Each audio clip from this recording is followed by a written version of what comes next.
प्रणाम, मैं गरिमा सिंह। 27 दिन हो गए ये बोले हुए। 27 दिन से मैं स्क्रीन पर नहीं आई, मैंने सबसे बड़ा सवाल नहीं पूछा, पर खबरें देखती रही, खबरें सुनती रही, खबरें पढ़ती रही और ये जज्ब करती रही कि ये 27 दिन का कालखंड इस देश के राजनीतिक इतिहास में, इस देश के सामाजिक इतिहास में कितना क्रूशली अपलोड हुआ है, कितना क्रूशली दर्ज हुआ है। इस बात के लिए दर्ज हुआ कि जो सरकार बड़ी ठसक से ये कहा करती थी कि सरकार में इस्तीफे नहीं होते, उसे जबरदस्ती दबाव में अपने शिक्षा मंत्री का इस्तीफा लेना पड़ा। इस बात के लिए दर्ज हुआ कि 15 से 20 साल के बच्चे जंतर मंतर पर क्रूरता से पीटे गए, उन पर पैलेट गन चलाई गई। सीवान में डबल इंजन की सरकार है, AK-47 इन हक मांग रहे बच्चों पर चलाई गई। इस बात के लिए दर्ज हुआ है। इस बात के लिए दर्ज हुआ है कि इसी देश की एक माननीय सांसद जो खुद 16 साल की उम्र में, याद रखिएगा ये बात, जो खुद 16 साल की उम्र में एक ड्रग एडिक्ट थी, वो इस पूरी जनरेशन को जनरेशन गटर कहती दिखाई दी और कह पाई। इस बात के लिए भी दर्ज होगा कि 15 साल की बच्ची जिसने जंतर मंतर के प्रोटेस्ट में देश के प्रधानमंत्री को गाली दी थी, उसे पूरा इकोसिस्टम लगाकर, पूरा तंत्र लगाकर तलाशा गया। वो बच्ची कैमरे के सामने खड़े होकर माफी मांगती दिखाई दी, नजरें चुराती हुई। इस हद तक अपराध बोध उसके दिमाग में, उसके मन में भरा गया। 15 साल की बच्ची किस लिए? देश के प्रधानमंत्री को गाली दी थी। इस देश का हर दूसरा पुरुष तेरी मां की, तेरी बहन की, मादर डैश, बहन डैश, हर गली नुक्कड़ चौराहे मोड़ पर कहता हुआ दिख जाएगा। कितनी FIR दर्ज होती, इस बात के लिए दर्ज होगा। संसद में रमेश विधुड़ी दानिश अली को आतंकवादी, उग्रवादी बड़े इत्मीनान से कहते रहे। कौन सा मुकदमा दर्ज हो, इस बात के लिए दर्ज हुआ है। पर खैर, इस बात के लिए भी दर्ज हुआ है कि ये देश अगर भक्ति करना जानता है तो फिर पूरी शक्ति से सवाल पूछना भी जानता है और सवाल पूछेगा। इस शुरुआत के लिए भी दर्ज हुआ है और ये सवाल मैं पूरे 3 साल पूछ पाई, पूरी ताकत से, पूरी शिद्दत से और पूरी नीयत से। पर आप में से बहुत सारे लोगों ने मुझसे यही सबसे बड़ा सवाल पूछा कि मैंने इस्तीफा क्यों दे दिया न्यूज़ 24 से। तो दरअसल जिस दिन मुझे लगा कि ये ताकत अब दरअसल मेरे पास नहीं रहेगी कि मैं उतनी शिद्दत से और उस नीयत से सबसे बड़ा सवाल पूछ पाऊं, उसी दिन लगभग 2 घंटे बाद मैंने न्यूज़ 24 से इस्तीफा दे दिया। दरअसल जिस इलाके की मैं हूं, वहां का पानी कुछ ऐसा है, ले थाम अपनी अठन्नी, थमा मारे पे जाता नहीं। बहुत सारे लोगों ने कहा कि करियर के, जॉब के फैसले इमोशनल होकर नहीं लेने चाहिए। तो हमारे देहात में एक और कहावत है, थारी सारों की राय सर माथे, पर नाड़ा तो यही पड़ेगा। तो जिस घंटे लगा कि इस्तीफा देना है, उसके 2 घंटे बाद मैंने न्यूज़ 24 को अलविदा कह दिया, बगैर कुछ सोचे, बगैर कुछ समझे। और अब कुछ और बातें आपको और बताती हूं। ये तय जान लीजिए, और मैं आज जब उस कुर्सी पर नहीं बैठी तब ये बात आपसे कह रही हूं। ये तय जान लीजिए कि सरकार से सवाल पूछना आसान नहीं, सत्ता से सवाल पूछना आसान नहीं। ये वो दौर नहीं है दरअसल जब डॉक्टर मनमोहन सिंह के सामने रिपोर्टर अपना माइक आईडी लगाकर खड़ा हो जाता है, घोटालों पर सवाल पूछता है और डॉक्टर मनमोहन सिंह कहते हैं कि मेरे पास छिपाने के लिए कुछ नहीं। ये वो दौर नहीं है जब लालकृष्ण आडवाणी जैन हवाला कांड में सिर्फ नाम आने भर पर सांसदी से इस्तीफा दे देते हैं और संसद की चौखट नहीं लांघेंगे जब तक दूसरे चुनाव में नहीं जीत कर आएंगे। ये लालकृष्ण आडवाणी करते हैं। चाल चरित्र और चेहरे वाली party, party with the difference वाली पार्टी। वो दौर नहीं है, ये वो दौर नहीं है जब दूरदर्शन पर जनवाणी कार्यक्रम में विनोद दुआ सवाल पूछते थे और सवाल पूछने भर से मंत्रियों की कुर्सियां हिल जाया करती थी या कुर्सी चली जाया करती थी। वो दौर नहीं है। तो सरकार से, सत्ता से सवाल पूछना बहुत आसान नहीं है। ये मैं बड़े यकीन से, बड़े अनुभव से आपको कह रही हूं। ये दरअसल ट्रोलर्स का दौर है। आप सवाल पूछेंगे तो स्टूडियो में उत्पाती, हुड़दंगी, उन्मादी लोगों को भेजा जाएगा। फिर वो सोशल मीडिया पर अपनी ट्रोलिंग आप पर आजमाएंगे। ये वो दौर है। तो सवाल पूछना आसान नहीं है।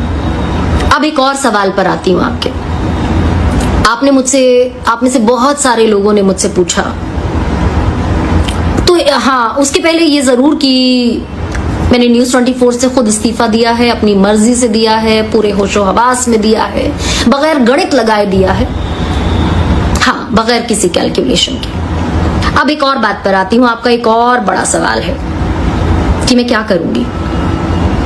तो अगर अपने दिल का सबसे गहरा कोना मैं आपके सामने जस का तस रख देती हूं, तो मुझे सच में नहीं पता कि मैं क्या करूंगी। बस मुझे ये समझ में आता है कि मैंने बेहतर किया है, मैं बेहतर करूंगी, क्योंकि इस 3 साल की जर्नी में आप में से बहुत सारे लोगों ने मुझे राष्ट्र विरोधी, राष्ट्रद्रोही, देशद्रोही, वामपंथी तक कहा, और मैं सच में नहीं समझ पाई कि मैं घोर आस्तिक, विवाह और परिवार की संस्था में विश्वास रखने वाली लड़की सिर्फ एक सवाल पूछने भर से कैसे वामपंथी हो गई। मैं नहीं समझ पाई। पर सवाल सिर्फ इस देश की परंपरा नहीं रहे, सवाल सनातन की भी परंपरा है। सनातन में एक श्लोक है, अथातो ब्रह्म जिज्ञासा। सवाल मूल है, प्रकृति का मूल है। तो कुल मिलाकर मैं एज ऑफ नाउ ये तो नहीं बता सकती कि मैं क्या करूंगी। बस एक वादा आपसे कर सकती हूं, अपने बारे में एक दावा कर सकती हूं, आपसे एक वादा कर सकती हूं कि सवाल तो पूछे जाएंगे। सवाल तो निश्चित और निश्चित पूछे जाएंगे, और उतनी ही ताकत से, उतनी ही शिद्दत से, उसी नीयत से पूछे जाएंगे। क्या करने वाली बात, सबसे बड़ा सवाल, क्या करूंगी। आप चाहें तो मैं नौकरी कर सकती हूँ, ये भी आपके सुपुर्द आज करना चाहती हूँ कि एक बड़े संस्थान का आमंत्रण उसी दिन, जिस दिन मैंने इस्तीफा दिया, उसके अगले दिन मेरे पास था, मेरे पास है। फिर एक छोटे चैनल का भी प्रस्ताव है, वहां जिम्मेदारी बड़ी है, वहां जाकर किसी भी दिन नौकरी, काम शुरू किया जा सकता है, और अपने काम का विकल्प सदैव खुला है। बस इस बात के साथ अपनी बात मैं खत्म करूंगी, आप सबकी झोली में, आप सबके सुपुर्द ये सबसे बड़ा सवाल डालते हुए कि ये दौर जो है, ये संस्थागत पत्रकारिता, बहुत बड़े बड़े संस्थान जो खुले हुए हैं, वो उनका दरअसल पहला अघोषित नियम ये है कि वो जर्नलिस्ट को जर्नलिस्ट तो नहीं रहने देंगे, वो पत्रकार को पत्रकार तो नहीं रहने देंगे। आप सब कुछ कर पाएंगे, आपके मिलियंस में फॉलोअर्स होंगे, आपका बहुत फेम होगा, आप बहुत मशहूर हो जाएंगे, पर आप पत्रकार नहीं होंगे। तो अब आपके पाले में गेंद, नौकरी कर ली जाए, कुछ और अपना काम किया जाए, सवाल पूछा जाए कि सवाल ना पूछा जाए, पानी के वेग के अनुकूल बहा जाए या पानी के वेग के प्रतिकूल बहा जाए। बस इतनी मुख्तसर सी बात आपसे कहनी थी। आपने बहुत प्यार दिया, आपने बहुत स्नेह दिया, आपने बहुत सम्मान दिया, उसका ख्याल रखूंगी, गरिमा का भी ख्याल रखूंगी। प्रणाम।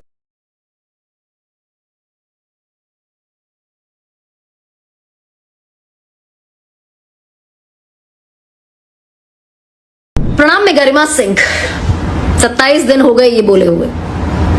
27 दिन से मैं स्क्रीन पर नहीं आई, मैंने सबसे बड़ा सवाल नहीं पूछा, पर खबरें देखती रही, खबरें सुनती रही, खबरें पढ़ती रही और ये जज्ब करती रही कि ये 27 दिन का कालखंड इस देश के राजनीतिक इतिहास में, इस देश के सामाजिक इतिहास में कितना क्रूशली अपलोड हुआ है, कितना क्रूशली दर्ज हुआ है। इस बात के लिए दर्ज हुआ कि जो सरकार बड़ी ठसक से ये कहा करती थी कि सरकार में इस्तीफे नहीं होते, उसे जबरदस्ती दबाव में अपने शिक्षा मंत्री का इस्तीफा लेना पड़ा। इस बात के लिए दर्ज हुआ कि 15 से 20 साल के बच्चे जंतर मंतर पर क्रूरता से पीटे गए, उन पर पैलेट गन चलाई गई। सीवान में डबल इंजन की सरकार है, AK-47 इन हक मांग रहे बच्चों पर चलाई गई। इस बात के लिए दर्ज हुआ है। इस बात के लिए दर्ज हुआ है कि इसी देश की एक माननीय सांसद जो खुद 16 साल की उम्र में, याद रखिएगा ये बात, जो खुद 16 साल की उम्र में एक ड्रग एडिक्ट थी, वो इस पूरी जनरेशन को जनरेशन गटर कहती दिखाई दी और कह पाई। इस बात के लिए भी दर्ज होगा कि 15 साल की बच्ची जिसने जंतर मंतर के प्रोटेस्ट में देश के प्रधानमंत्री को गाली दी थी, उसे पूरा इकोसिस्टम लगाकर, पूरा तंत्र लगाकर तलाशा गया। वो बच्ची कैमरे के सामने खड़े होकर माफी मांगती दिखाई दी, नजरें चुराती हुई। इस हद तक अपराध बोध उसके दिमाग में, उसके मन में भरा गया। 15 साल की बच्ची किस लिए? देश के प्रधानमंत्री को गाली दी थी। इस देश का हर दूसरा पुरुष तेरी मां की, तेरी बहन की, मादर डैश, बहन डैश, हर गली नुक्कड़ चौराहे मोड़ पर कहता हुआ दिख जाएगा। कितनी FIR दर्ज होती, इस बात के लिए दर्ज होगा। संसद में रमेश विधुड़ी दानिश अली को आतंकवादी, उग्रवादी बड़े इत्मीनान से कहते रहे, कौन सा मुकदमा दर्ज हो, इस बात के लिए दर्ज हुआ है। पर खैर, इस बात के लिए भी दर्ज हुआ है कि ये देश अगर भक्ति करना जानता है तो फिर पूरी शक्ति से सवाल पूछना भी जानता है और सवाल पूछेगा। इस शुरुआत के लिए भी दर्ज हुआ है और ये सवाल मैं पूरे 3 साल पूछ पाई, पूरी ताकत से, पूरी शिद्दत से और पूरी नीयत से। पर आप में से बहुत सारे लोगों ने मुझसे यही सबसे बड़ा सवाल पूछा कि मैंने इस्तीफा क्यों दे दिया न्यूज़ 24 से। तो दरअसल जिस दिन मुझे लगा कि ये ताकत अब दरअसल मेरे पास नहीं रहेगी कि मैं उतनी शिद्दत से और उस नीयत से सबसे बड़ा सवाल पूछ पाऊं, उसी दिन लगभग 2 घंटे बाद मैंने न्यूज़ 24 से इस्तीफा दे दिया। दरअसल जिस इलाके की मैं हूं, वहां का पानी कुछ ऐसा है, ले थाम अपनी अठन्नी, थमा मारे पे जाता नहीं। बहुत सारे लोगों ने कहा कि करियर के, जॉब के फैसले इमोशनल होकर नहीं लेने चाहिए। तो हमारे देहात में एक और कहावत है, थारी सारों की राय सर माथे, पर नाड़ा तो यही पड़ेगा। तो जिस घंटे लगा कि इस्तीफा देना है, उसके 2 घंटे बाद मैंने न्यूज़ 24 को अलविदा कह दिया, बगैर कुछ सोचे, बगैर कुछ समझे। और अब कुछ और बातें आपको और बताती हूं। ये तय जान लीजिए, और मैं आज जब उस कुर्सी पर नहीं बैठी तब ये बात आपसे कह रही हूं। ये तय जान लीजिए कि सरकार से सवाल पूछना आसान नहीं, सत्ता से सवाल पूछना आसान नहीं। ये वो दौर नहीं है दरअसल जब डॉक्टर मनमोहन सिंह के सामने रिपोर्टर अपना माइक आईडी लगाकर खड़ा हो जाता है, घोटालों पर सवाल पूछता है और डॉक्टर मनमोहन सिंह कहते हैं कि मेरे पास छिपाने के लिए कुछ नहीं। ये वो दौर नहीं है जब लालकृष्ण आडवाणी जैन हवाला कांड में सिर्फ नाम आने भर पर सांसदी से इस्तीफा दे देते हैं और संसद की चौखट नहीं लांघेंगे जब तक दूसरे चुनाव में नहीं जीत कर आएंगे।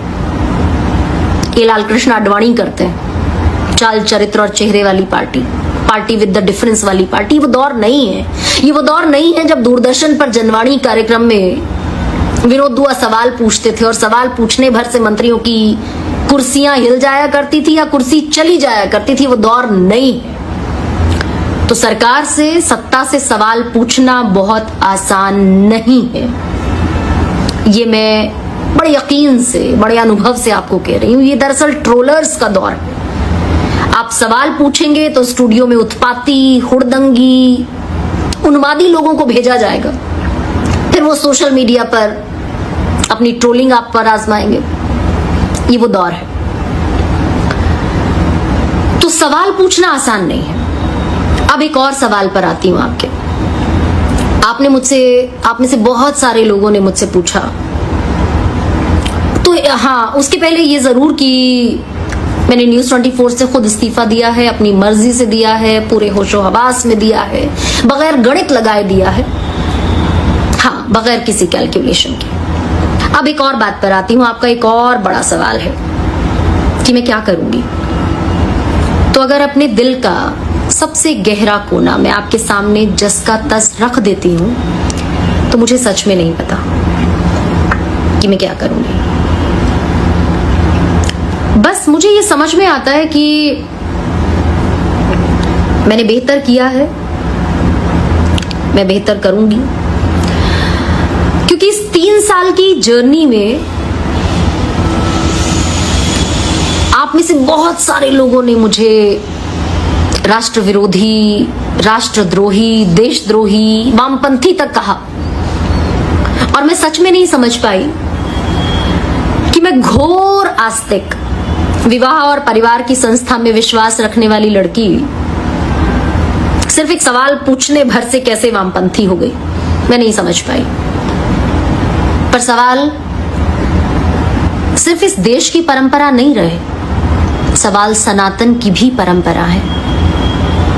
सनातन में एक श्लोक है, अथातो ब्रह्म जिज्ञासा। सवाल मूल है, प्रकृति का मूल है। तो कुल मिलाकर मैं एज ऑफ नाउ ये तो नहीं बता सकती कि मैं क्या करूंगी। बस एक वादा आपसे कर सकती हूं, अपने बारे में एक दावा कर सकती हूं, आपसे एक वादा कर सकती हूं कि सवाल तो पूछे जाएंगे।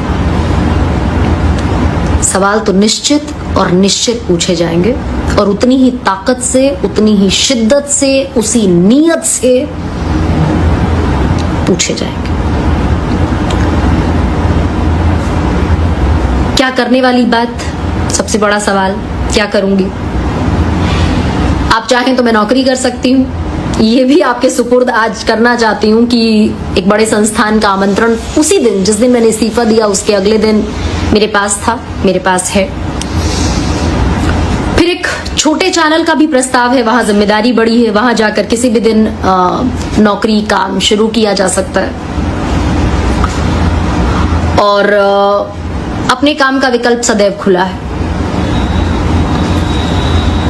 बस इस बात के साथ अपनी बात मैं खत्म करूंगी, आप सबकी झोली में, आप सबके सुपुर्द ये सबसे बड़ा सवाल डालते हुए कि ये दौर जो है, ये संस्थागत पत्रकारिता, बहुत बड़े बड़े संस्थान जो खुले हुए हैं, वो उनका दरअसल पहला अघोषित नियम ये है कि वो जर्नलिस्ट को जर्नलिस्ट तो नहीं रहने देंगे, वो पत्रकार को पत्रकार तो नहीं रहने देंगे। आप सब कुछ कर पाएंगे, आपके मिलियंस में फॉलोअर्स होंगे, आपका बहुत फेम होगा, आप बहुत मशहूर हो जाएंगे, पर आप पत्रकार नहीं होंगे।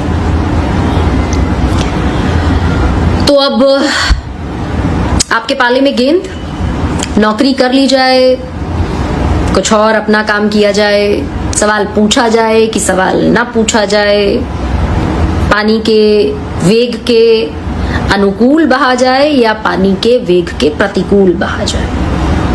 बस इतनी मुख्तसर सी बात आपसे कहनी थी।